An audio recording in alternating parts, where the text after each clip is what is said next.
Hi, Dan here, welcome back to another video. Today I'm going to show you how to extend the background of an image in Photoshop really quickly.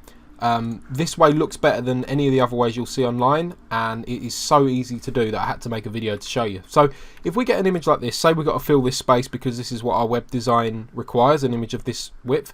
If we select the areas we need to fill, so I'm using the Magic Wand tool right now, and I'm going to select that side, and then I'm going to hold shift and click to select the other side.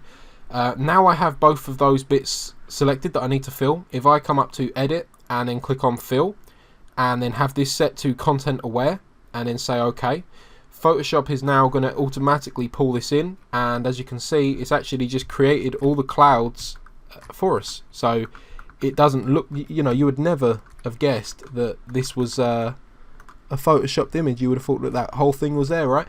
If you look as you go along with the colors, it's not just stretched. Most people will tell you to do this by selecting an area, going Control T to transform and then dragging it across, but what that ends up with is you get these lines like this and it doesn't look real.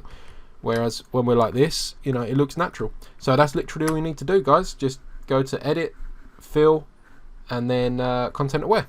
Hope you enjoyed the video. If you did, make sure to leave a like and subscribe to the channel for more web design and SEO tips.